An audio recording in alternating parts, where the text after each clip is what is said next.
Hello, Carrie Hepburn here from Compass. That means just start all over again. So you know that I do like these weird things. Sometimes it's like, okay, No, give but yourself space. You're I starting think all over. if you have to look down to read where you're coming from, we need to start over. I'm just like, oh, what did I just do? Okay, okay, Where do I'm I ready. work? I know, I'm ready now. All right, Dr. Carrie Hepburn here from Compass PD, and we are going to have week 2 in a row of Dr. Natalie Fallert. Let's start that all again. This is just not going so well right now. I'm so sorry. And Outtake two. I have to edit. So every time I screw up, it's another editing. But at least this is going to be like a long editing piece. All right, I'm back. Dr. Carrie Hepburn here from Compass PD, and I am super excited to have Dr. Natalie Fallert with us today. She's here for week 2 to talk with the teachers. Welcome, Natalie. Hello, I'm so excited to be back. I know, 2 weeks in a row. Last week you were here and you were talking about planning with teachers and helping teach put things on teachers' radars that they need to consider when it comes to like curriculum mapping and planning for their instruction for a semester or a quarter at minimum. And that was really helpful.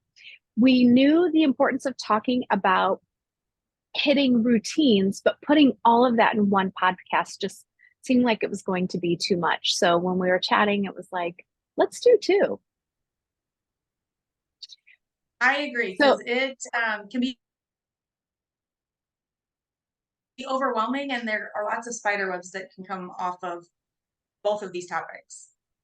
that's true. That you can go down many different avenues. And we found ourselves doing that as we were talking about planning. We could do another podcast on this and another one on this, but trying to keep everything condensed felt really important and focused on a single topic. So in my mind, I think we're being really wise by breaking it up into two separate podcasts. So, the beginning of the year is really about setting the foundation for success. And it's really important that you think about routines because it's really hard if you don't get these things set early in the year to go back and try to change them once once whatever you have becomes a habit for kids. And so I think this is really important for us to talk about because you need to think about this ahead of time so that you can start designing your instruction so it aligns with these kinds of things. So as we think about, here we are, August 1st, teachers are getting ready, really literally getting ready right now for the school year, preparing their classrooms, getting ready for the students, the changes the new school year. As they think about routines, what are some things, Natalie, that should be on their radar? What are some things that you were thinking?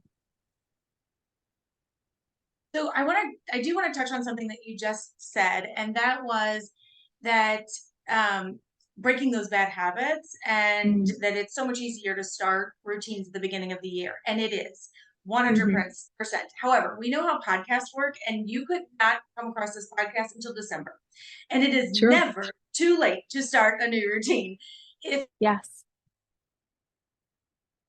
if something isn't working or it's not working the way you want it to, then it's okay to make that change and to move in that direction. However, anyone who's ever been in teaching can tell you that it is easier to start at the beginning of the year. So if you are listening to this and you're at the beginning of the year, it just to start on day one with the routines that you want in place, and then practicing those and giving kids opportunity to practice and teaching what those routines look like is extremely important. And Mm-hmm. anything that I'm about ready to say, like, yes, it makes it easier if you started on day one. However, Mm-hmm. that's the only thing that changes, because if you started on day 20 or day 80, it doesn't matter. You still have Mm-hmm. to go through all of the same steps in order to Yes. get those routines to become more habits and daily work habits. Mm-hmm. So when I know a lot of people people like to know like the why behind things. And I'm sure there's like 10 books out there on why you should have routines. But when I think about routines, I like to kind of go back to a few things. And I love Hattie's research and looking at his effect size. And some of the things that have really high effect size is self-reporting and expectations, like students having their own expectations, has a 1.4 effect size. Think about classroom discussions and how those have a 0.82 effect size. Teacher clarity has a 0.75 and teacher-student relationships have a 0.72. All of these are on that upper end, and everything that I'm going to talk about routines kind of ties into that. So if you ask yourself, like, why do I need to set up routines? This is kind of some of the science that will feed into it, or the research, I guess, more that will feed into it. But there's also this instinctual layer that I like to think about. And I have it in my notes here. I'm gonna kind of looking at this, and the idea of, if you're a first year teacher or you've been doing this for a ton of years and you like this, you like to do things a certain way, I want you to think about how change is hard. There are a ton of books out there. I remember specifically Who Moved My Cheese, and it's all about, change and adapting to change and how hard it is to do that. We're not saying that change is bad, but it's hard. So when you think about your day-to-day activities in your classroom, a lot of times teachers will say, I want to spice things up. I need to move things around because I can't keep their attention and blah, blah, blah. Sometimes that's too much change in the course of 45 minutes or an hour or even a week. And that creates chaos in some respects. And I think about growing up as a kid, and I loved going to my grandma Sheets's house because there were predictable things. I don't ever remember not eating pancakes for breakfast. I don't ever remember not having either hamburgers or fried chicken for dinner. I always slept on the couch with these sheets. Like, there were predictable things that always happened. And I always felt safe, secure, comfortable. I don't know if I have a negative memory of ever being at her house. And so when we think about routines, that's the other layer that we have to provide for our kids, is that stability and that safety, that they know what's coming next every day, every minute of the day. And that will then allow their brains to open up and learn. Because I was kind of looking at this, I was looking at this book. It's Best Practices in Tier 1 Instruction, and it is geared for the secondary level, but it really talks about the brain, and it talks about the stressors on the brain and the environment. And one of the things they talk about is perceived danger or stressful situations. And kids automatically, not just kids, your brain either go into flight or flee. Like, that's what happens. And that can come from like fear of failure, fear of confusion, something being too hard. So all of these things are already going on in the classroom. And so we have to step back and say, what environmental stressors can I control within my classroom or these four walls, so that I can create the best learning environment for my kids? And so looking at class norms, procedures, schedules, and routines. And then my fourth one that I would add would be like, how do you build a community? So I'll kind of pause here, Carrie, in case you have any questions or you want to recap anything before we kind of dig into those things. Well, one of as you were just chatting, I was thinking about the predictable things and the stability that you were talking about in that text. And that aligns really nicely with the classroom instruction that works. Well, and I forgot I have a background on right now. Classroom instruction that works. I'm sorry, you can go. No, I'm fine. Oh, it's all right.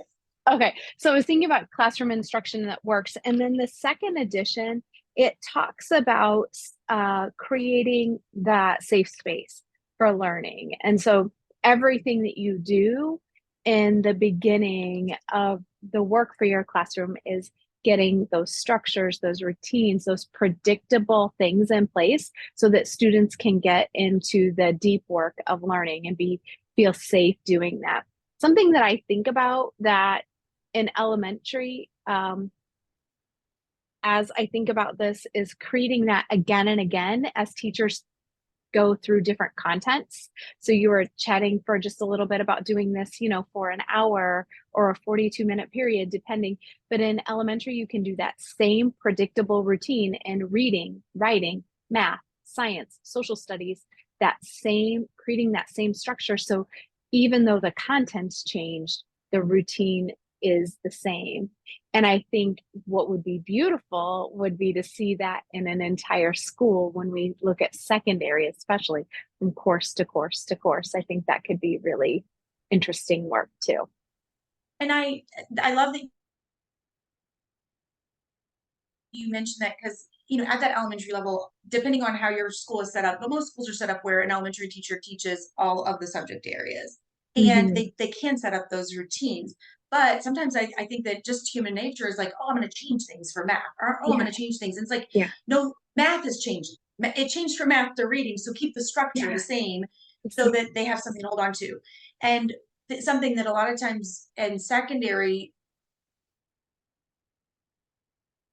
I think teachers forget about, is that I do have control over what's happening in my classroom. But if I'm having kids use one LMS system in my classroom, but then they go to another classroom, they use a Mm-hmm. different LMS system, think about just the technology and the Mm-hmm. rules that are changing. And those kids, like, Yes. we work in a district that has 9 periods a day.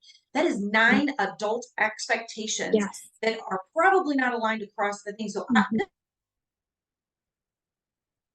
this classroom, I have to turn it in Google Classrooms. This one, I have to turn it in paper, whatever. So the more routines that we can have, that when they walk in our class, they know that every day it runs like clockwork. And Yes. so that is going to help them feel safe and Mm-hmm. not automatically create that fight or flight. I can't tell you how many teachers that I worked alongside that would be like, how do you think kids just sit here in their desk and do their work? And I'm like, because that's the expectation, and I've taught them to do it. And those same kids will leave my classroom, go to somebody else's, and be hanging from the rafters. And so it's not like, sometimes it's not the kid, it's that fight or flight Mm-hmm. aspect of, Mm-hmm. you know, there's chaos and I don't know what to do. And so this is how I'm going to manifest that frustration. Mm-hmm. Mm-hmm. So Thank you. when I think about like all of this and kind of the structure and setup of things, I would consider the fact that you have to ask yourself, like, what is it kind of that you want out of your kids? And so this also ties into that planning piece that we talked about before, is Yes. number one, you have to build a community with your kids. So if you're looking at your curriculum, is there a way that you can fold that curriculum into that building of the community? That's one kind of thing to consider. If you want them, like, think about your semester and what is it that you're wanting them to do every day. So as an English teacher, I would want my kids reading and writing every day and discussing. Like, these would be 3 things Mm-hmm. that I want from them every single day. So how do I do that? That doesn't mean they have to write a full paragraph essay, or a full essay or whatever, but how do I incorporate these pieces every single day starting on day 1? If Mm-hmm. I want them to be mathematicians, if I want them to be scientists, like, how do I create structures and routines in my classroom so that they're still writing in math, they're still discussing in math, they're doing math problems every day in math? Like, what is it that I want my kids, like, what I want them to do and be, and how do I put that in there? And then what does that look like in the time frame that I have with them? So I also think about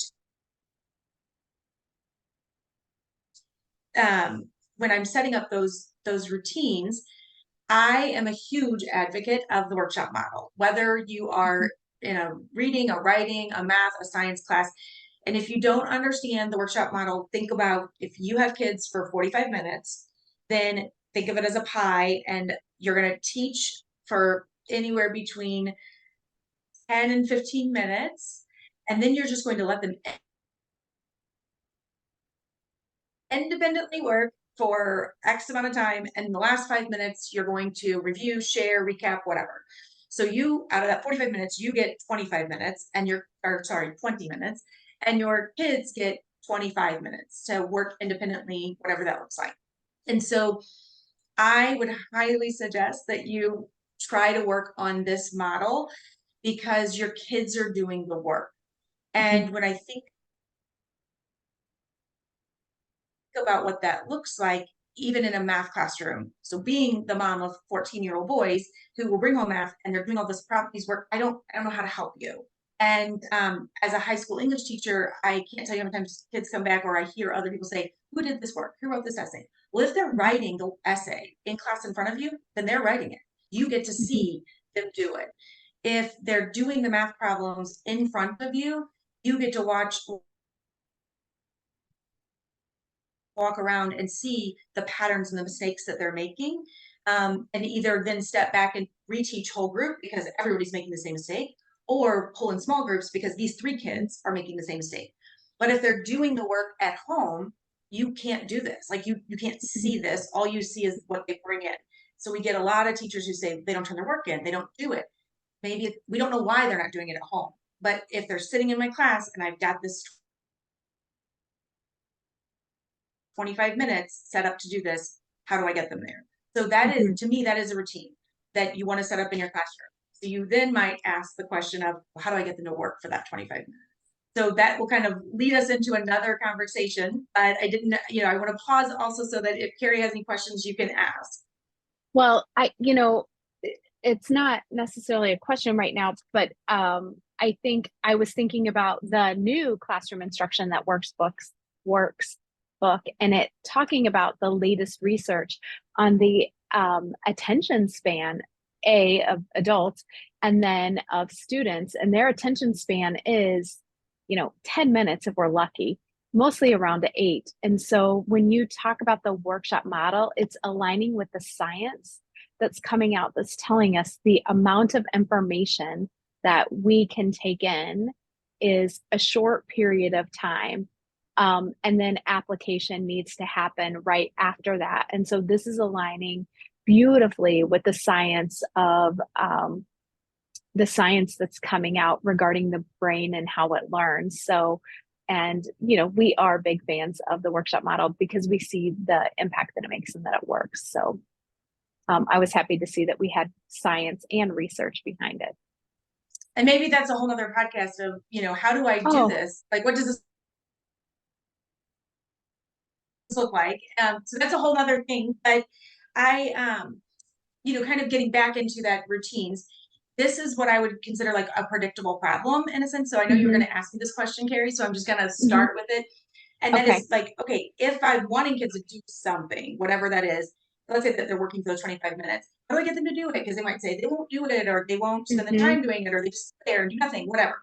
Well, here are the predictable problems. Number 1, anything you want any child to do or adult, you have to teach them. You cannot assume that just because they've been in a classroom, or even in a classroom that does workshop model, or even in a classroom that does the same stuff you've done, you cannot assume that they will know how to do it or do it the way you want them to. So you have to teach them. So I'll give you some examples. I was in a 5th grade classroom, and I know that kids in 5th grade know how to get up and walk across the room. I know they know how to do this. So it was the first time that it was kind of after COVID, and we're finally going to get them to come to the carpet to the meeting area. And I know 5th grade boys because I have, at the time, I think my boys were like 12 years old. So I'm like, and they're twins. So I looked at them, I was like, okay, we are going to come to the carpet. You are going to go from where you are to right here. And you're going to, I tell them what they're going to bring. I'm like, you need a pen, your pencil, pick them up, hold them in your hand. And then I said, now you're going to walk here, but don't move yet. I go, you're going to come here, and I need you to look around the room and figure out what's the fastest way I can get there without crawling under a desk, jumping over a desk, knocking something over, or hurting someone along the way. And so I was like, now think about it. And then I made them point in the direction that they were going to go. And then I said, okay, I'm going to count to 3, and then you're going to move. So I counted to 3, and they moved, and they came to and it was seamless almost. And I was like, oh my gosh, that's took you guys like 37 seconds to get here. And the teacher was like, it's going to take them 4 minutes to get here. And it took them like 37 seconds to get there. And I go, I bet you guys can do it in 25. Let's try it again. Go back. Let's practice again. So we literally practiced walking to the back. They did it in like 19 seconds, second time. And then from that day forward, the teacher, I left the room and the teacher kept doing it. She was like, it's amazing. They can make it to the carpet every day. And I was like, but if you didn't teach them the first time, they'd be like running and knocking stuff over. And it's hard to break that habit after the fact. Like, so just assume that that they're stupid. They don't know how to walk to the back. They don't know anything. And so I also think about, right, like I had 10th graders, and on day one, I always made them submit something to in Google Classroom. And I would make them, like if you're a middle school, high school teacher and you have lots of kids and they're submitting stuff, it's the most annoying thing. They send you an untitled document.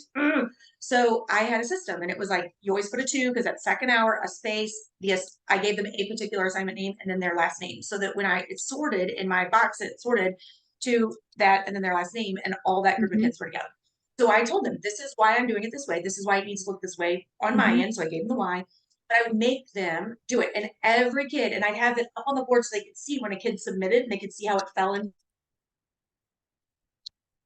into my Google Drive. But I made them do this because I was like, this is a routine that will help everybody, but I can't assume that you know how to do it. Even though we were a one-to-one school district and they had Chromebooks since 5th grade, I was not going to assume that they knew how to do it. So I literally taught it. And I had very few kids that didn't turn in work or didn't turn it in the right way. And so do not underestimate the fact that you have to teach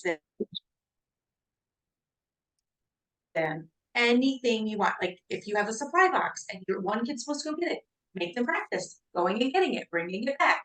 It's crazy, but it works.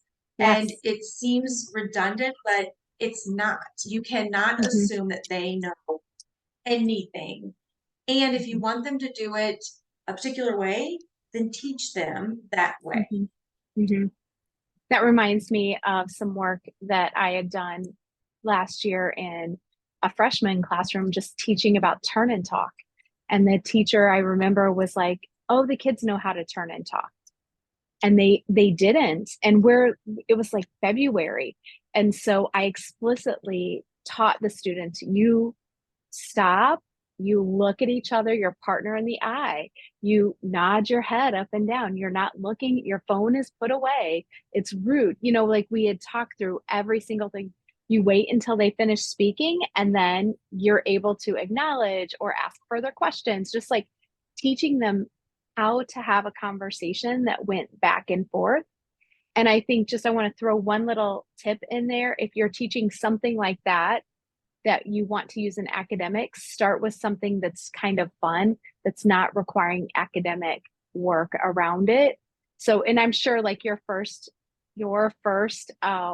assignment that they did was probably a getting to know you or something that was interesting. It wasn't like a big academic piece. And then they were practicing this expectation that you had set on how they would submit their work in Google. But just a thought.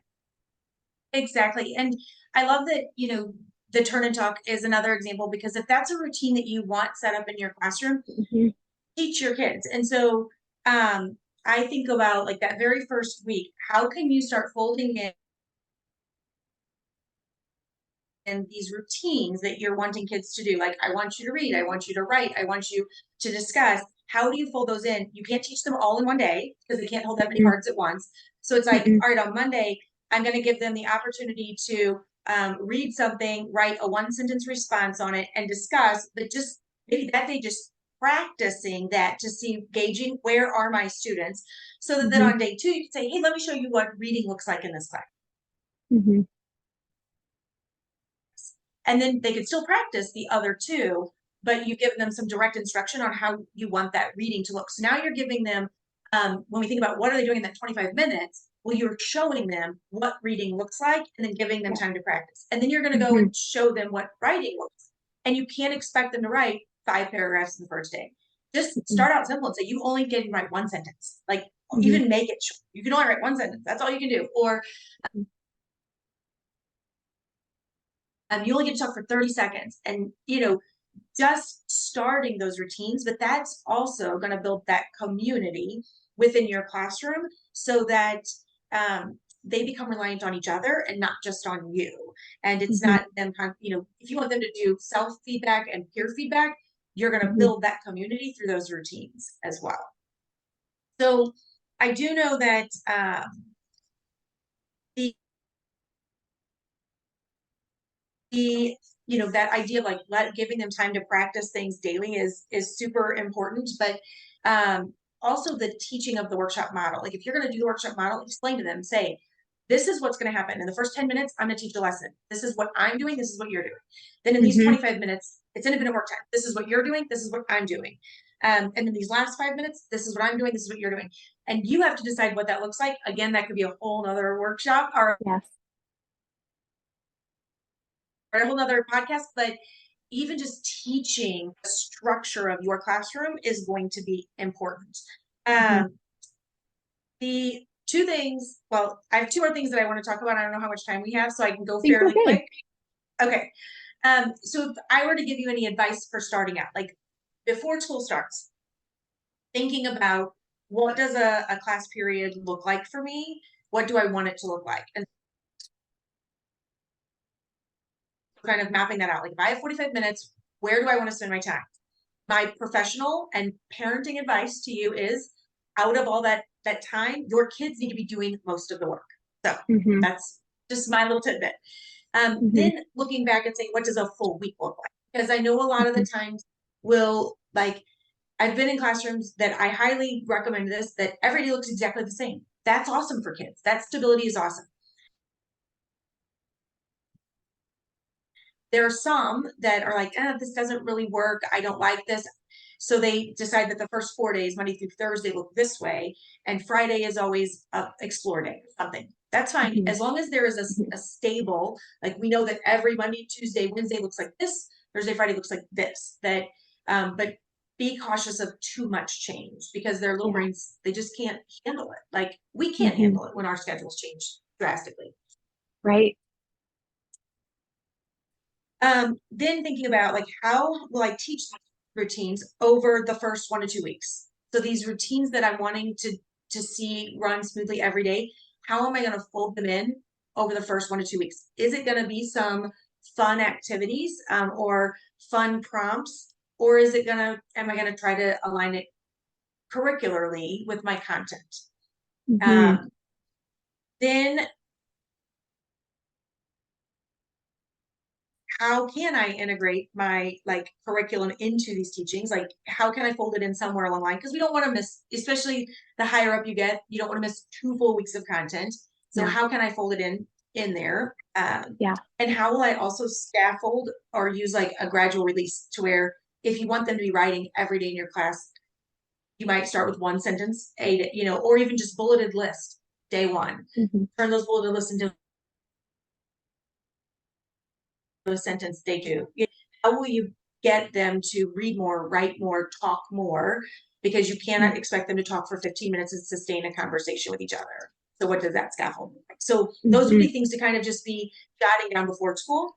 And then in the Right. first few days, use the routines to help build the community so that you get to know your kids and your Mm-hmm. students, and they also get to know each other. Uh, Excellent. To build that community, using routines And for community building. I'd love I'd love to throw out like just some ideas on that. Like you could just do totally off topic things. Like what'd you do this summer? Um, be cautious of your audience that like if you're asking about vacations, you might have kids that didn't travel outside of the state and Mm-hmm. kids who grew up. That's going to Mm-hmm. stifle the conversation very quickly. So Mm-hmm. really think about that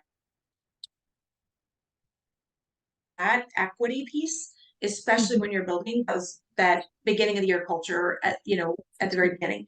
But thinking about some like if you wanted to tie it curricularly, you might be a math teacher and choose like strands and say like on Monday I'm gonna give you guys a couple different problems to work through in this strand from review from Mm-hmm. years before and Mm-hmm. letting them work through those. And then each day, like maybe by Friday, they've worked through like 3 or 4 different concepts, you could say like, which ones were hardest for you? Which ones did you like? Which one were easiest? So now you can get to know them as math students and see where their struggles were in some of those maybe foundational pieces. I'd even think about like a science classroom. You might set up 3 different types of working stations, like one where they're doing like math, adding whatever, solving a problem, one where they might be reading and digging into something, one where they might be looking at graphs, and one where they're physically doing something, and having them rotate through those and Yeah. practicing some of those routines so that you can get to know them as scientists and be like, which ones did you like better? Why? So you can still have them write about it. They're reading, they're discussing, so they're adding all these routines that you want, but you can do it just to get to know them as scientists. So Yes. there are lots of different that you can put this into your content area, but also keep it light.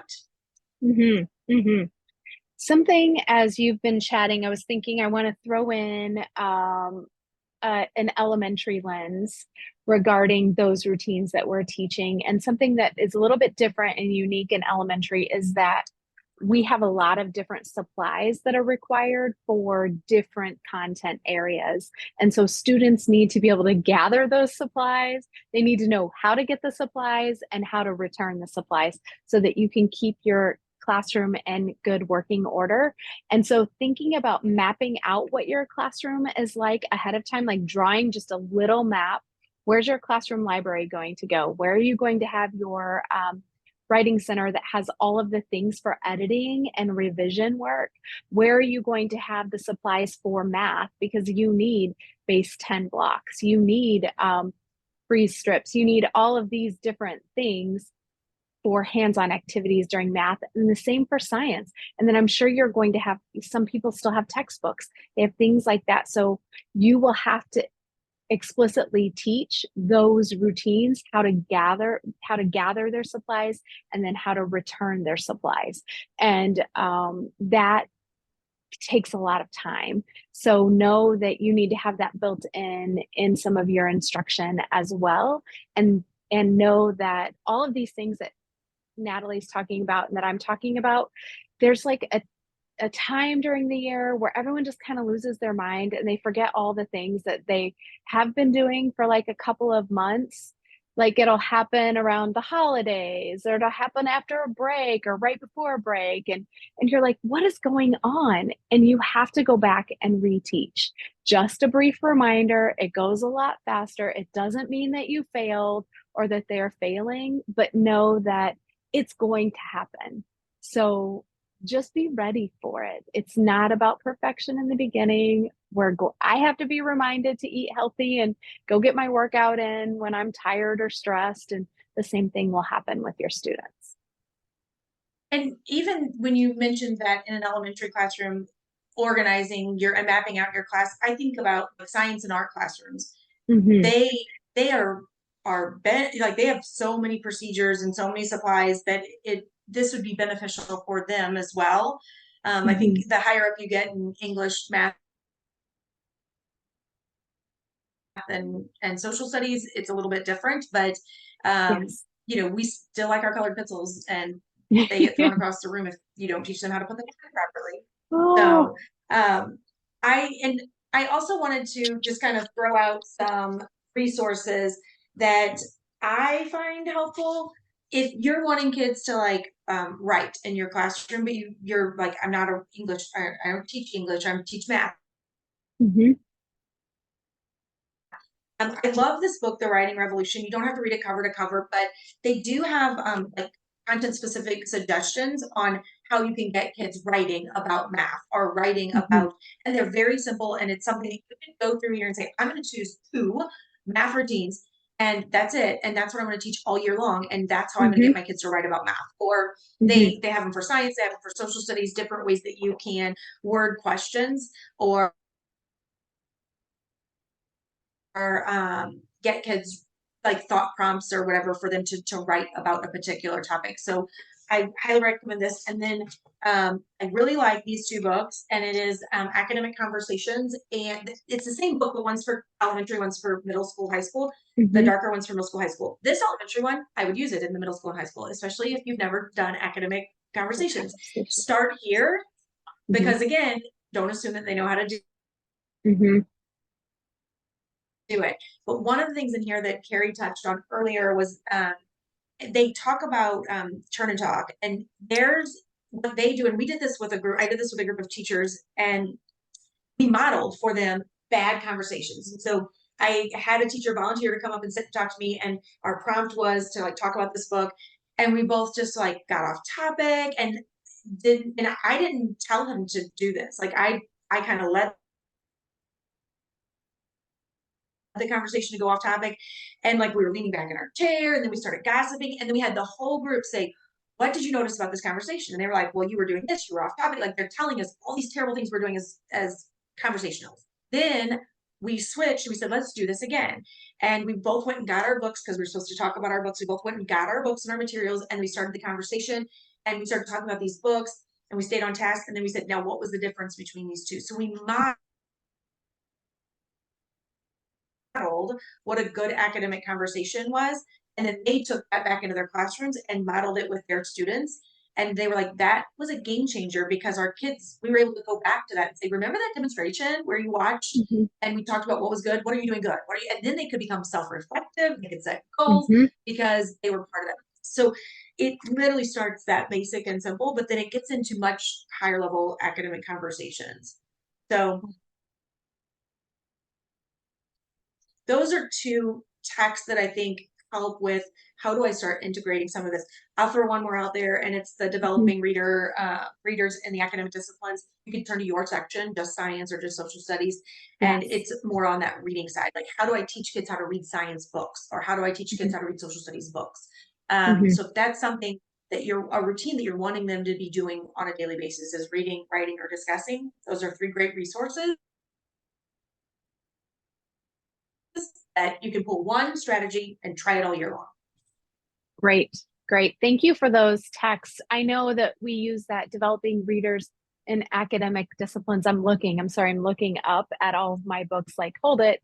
We've used that several times in different schools and districts, especially in secondary. And we're seeing really nice gains and results when students are actually doing the reading and writing in their other content areas besides just reading and writing, besides just their English classes. And so getting everyone on board aligns with the work that Douglas Reeves does in Fearless Schools and what he's seeing, and the impact on overall achievement outcomes in the end too. I know that not everyone loves to talk about that, but in the end, we like to see kids be successful in school. And so I think too often secondary teachers will be like, oh, I'm not a reading teacher. And I'm like, well, as an English teacher, I'm not a reading teacher. Like I'm not certified to teach reading in a sense, but I do know how to read a poem. And I'm not asking you as a science teacher to read a poem, but do you want me to read the graph? Like, you know how to read a scientific lab report, which is different than reading a poem. And so that's what that book does, is it's like, it just reminds you that, hey, when you're looking at something from a historian perspective, this is how it's outlined or read, and who knows that better than you, the content teacher, be able to show the kids the nuances between a science text and a poem. So for sure. Well, Dr. Fallert, you gave us tons of great tips to think about, things that should be on our radar right now as we're kicking off the school year, thinking about those norms, procedures, schedules, routines, and materials, gathering those materials and predictable problems that our teachers are going to face. So think about all of those things and how you can set your students up for success through explicit modeling, teaching, and practice. Thanks again for coming today, and we look forward to next week or next month. Oh boy, I'll edit that out. Well, can I throw in one more tip? Because I want to go back to, we talked about planning last time. We did mention a lot about like feedback and assessment. I just want you, we didn't touch on how it connects, but if you're building a community with your kids and they're comfortable with each other and talking, then they're going to get to a point where they're able to give good, valid feedback, and it's not going to be harsh, or it's going to be welcoming. And so again, thinking about how do I build opportunities for my kids to be learners and growers together and give good feedback and accept that feedback as well. that's another routine that you could kind of fold in there. So, Perfect. and I look Think forward I to would seeing you guys. I think our next plan to talk is like setting goals and expectations, which again ties into all of this. So. it does fit so nicely. It's going to be such a great scaffolding um, uh, plan throughout the school year. So we're really excited about this learning. Thanks again, and everyone have a great day.